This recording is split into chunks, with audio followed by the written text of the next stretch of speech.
January 1945 in the Ardennes region.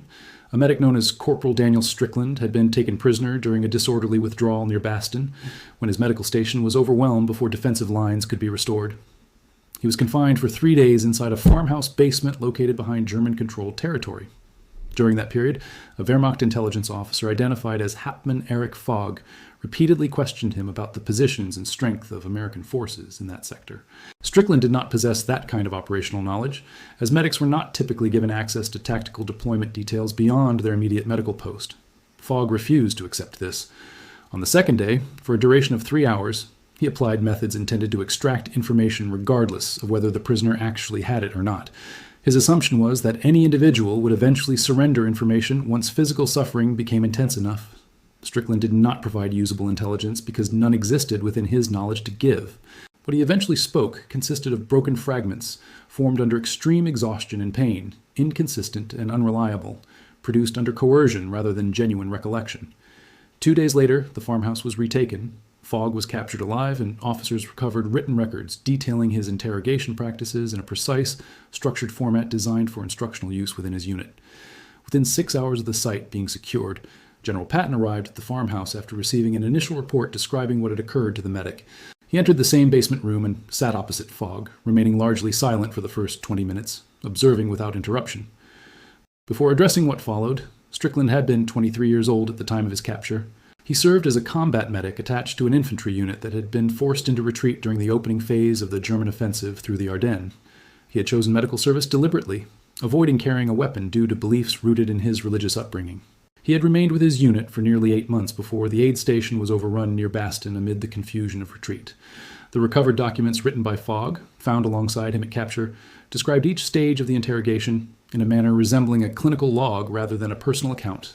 The entries included time intervals, applied techniques, and recorded reactions from the prisoner at each stage, arranged for training purposes to instruct other officers in similar methods. Nowhere in those notes was there acknowledgement that the prisoner had consistently stated from the outset that he was a medic without access to operational intelligence.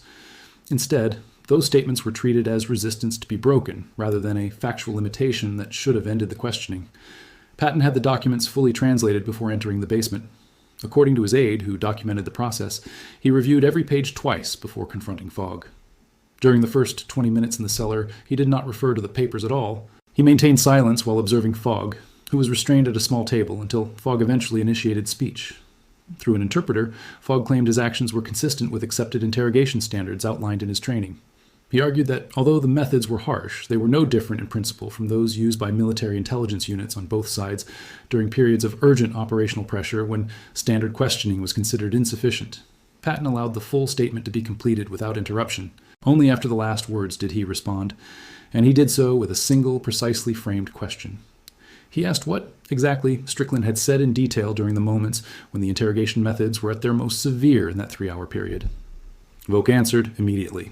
He described several geographic locations and linked them to specific American unit designations that Strickland had supposedly mentioned while under extreme pressure during that time. Patton then asked whether any of those details had ever been confirmed as accurate by Vogt's chain of command or intelligence division. Vogt replied that no formal confirmation had yet been completed.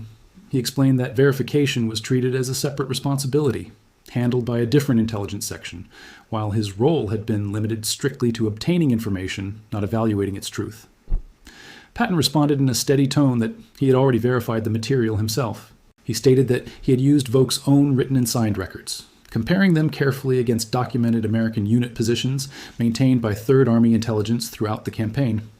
According to that comparison, every location and every unit designation attributed to Strickland under coercion was incorrect. Not slightly incorrect or close enough to adjust, but entirely wrong in a way that did not correspond to any real or plausible military reality. The kind of response produced only when a person can no longer separate memory from invention and begins generating statements solely to escape immediate suffering. Vogt remained silent for several seconds after hearing this. The implication settled before he reacted. Patton continued without waiting for acknowledgement. He stated that Strickland had been truthful within the first 10 minutes of questioning, when he clearly said he had no tactical knowledge to provide. Everything after that point, he said, had been fabricated under systematic pressure applied to a mind being deliberately broken to produce unusable information. He added that the 3 hours of interrogation had produced nothing of military value, had given the German side no usable advantage and had resulted only in harm inflicted upon a man who, under established military conventions, should have been recognized as a protected medical non-combatant. Vogt's response, when it finally came after another pause, was not an admission of fault. Instead, it reflected formal doctrine. He appeared to repeat training he had been conditioned to follow. He stated that the distinction between useful and useless information was not something he had been instructed to determine during questioning itself. His orders, as he described them, were to extract information by any means required by circumstances, with evaluation of its value occurring only afterward in a separate process. He argued that the absence of usable results did not retroactively make the methods themselves improper under his understanding of those orders. Patton then asked whether he would have stopped earlier, possibly much earlier, if he had known in advance that Strickland possessed no valuable information at all. Vogt paused for a long moment before responding. He said he could not answer with certainty. He explained that the question assumed a level of foresight that real operational conditions did not allow. He added that he had been following established procedures designed for situations where a prisoner's claims of ignorance could not be verified in real time before decisions about interrogation methods had to be made. Patton stated directly that the protocol itself was the admission he had been seeking. He said that any system which trained its officers to carry out 3 continuous hours of carefully structured and recorded harm against a man who had already provided truthful information within the first 10 minutes had created an institutional mechanism that no longer distinguished between useful outcomes and the act of inflicting harm itself. He added that the system appeared to function only on the continuation of that harm, maintained until a higher authority decided, for reasons of its own, to bring it to an end.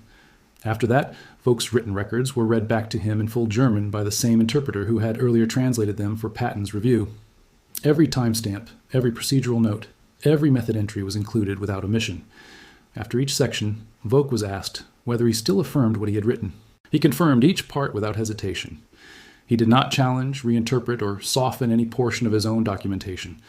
As the reading continued, he appeared increasingly resigned to the reality that his own detailed records, originally created for internal training and administrative use, had become a complete account of his actions now being used directly against him.